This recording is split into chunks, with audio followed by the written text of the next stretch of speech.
और इस जंग के बीच इजरायल के अधिकारियों ने बड़ा बयान दे दिया है। ये सप्ताह समाप्त करना चाहेंगे ईरान से संघर्ष, ये इजरायल की तरफ से कहा गया है। जवाबी कार्रवाई बंद करने पर ही जंग खत्म हो सकती है, ये इजरायल कह रहा है। मीडिया से बात करते हुए इजरायल के अधिकारियों की तरफ से यह बयान दिया गया है कि इस सप्ताह में ईरान से संघर्ष खत्म करना चाहता है इजरायल, लेकिन यह तभी संभव है जब जवाबी कार्रवाई बंद हो। जवाबी कार्रवाई अगर बंद होगी तो फिर जंग खत्म कर दी जाएगी, ये इजरायल ने ऐलान किया है। मीडिया से बात करते हुए इजरायल के अधिकारियों की तरफ से ये जानकारी दुनिया के साथ साझा की गई है।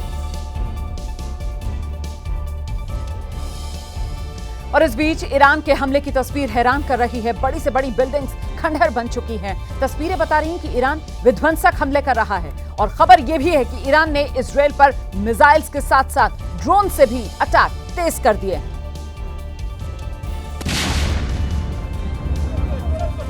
ईरान के हमले से इजरायल को कितना नुकसान हुआ है, अब इसका डेटा भी सामने आ गया है।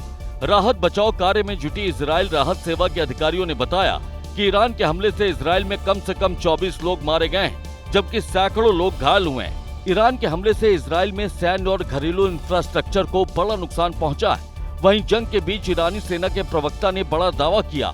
ईरानी सेना के प्रवक्ता ने कहा कि इजरायल के बेन गुरियन एयरपोर्ट पर हमला किया गया है। वहीं आईडीएफ कमांड सेंटर के निशाने पर होने की बात भी कही गई, जिसके बाद ईरान के संभावित हमलों को देखते हुए पूरे इजरायल में रेड अलर्ट जारी कर दिया गया है। ईरान के हमले के डर से इजरायल ने अपना एयर स्पेस भी बंद कर दिया है।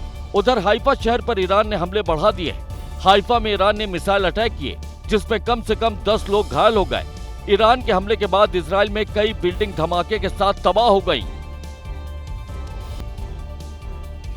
और अब वॉर रूम से इस वक्त की बड़ी खबर मैं आपको दे दूं। मिडिल ईस्ट में तनाव के बीच डोनाल्ड ट्रंप की आज बड़ी बैठक है। राष्ट्रीय सुरक्षा टीम के साथ अमेरिकी राष्ट्रपति डोनाल्ड ट्रंप मंथन करने जा रहे हैं। ईरान को लेकर आगे कदम क्या हो, इसी पर इस बैठक में चर्चा होनी है।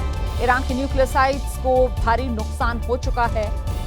ईरान के न्यूक्लियर साइट्स पर अमेरिका की तरफ से बॉम्बिंग कर दी गई है और इन परमाणु ठिकानों को नेस्तनाबूद करने का अमेरिका की तरफ से दावा कर दिया गया है। ऐसे में अब आगे अमेरिका की रणनीति क्या होगी, इसी पर राष्ट्रीय सुरक्षा टीम के साथ बैठक कर मंथन करेंगे डोनाल्ड ट्रंप।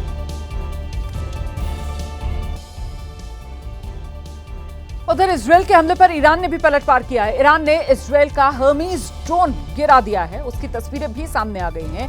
ये इजरायल का हर्मीज ड्रोन है और देखिए किस तरीके से ये नेस्तनाबूद हुआ नजर आ रहा है। इजरायल ने जो हर्मीज ड्रोन ईरान पर दागा था उसे गिरा दिया। ये कामयाबी ईरान को मिली है। इजरायल का हर्मीज ड्रोन ईरान ने नेस्तनाबूद किया।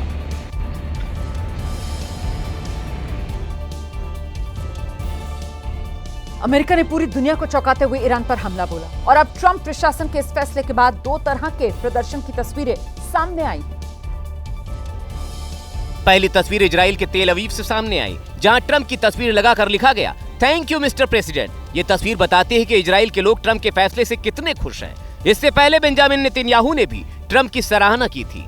हालांकि ईरान पर हमले के बाद अमेरिका में बहुत से लोग ऐसे हैं जो ट्रंप के फैसले के खिलाफ खड़े हो गए हैं। ये तस्वीर कैलिफोर्निया के सैन डिएगो की है, जहां सड़कों पर सैलाब नजर आया। लोगों ने ट्रंप प्रशासन के खिलाफ नारेबाजी की। We are here to protest Donald Trump, his administration. Trump must go. इससे पहले भी कई बार देखा गया है जब ट्रंप प्रशासन के खिलाफ बड़ी संख्या में लोग अमेरिका में सड़कों पर उतरे।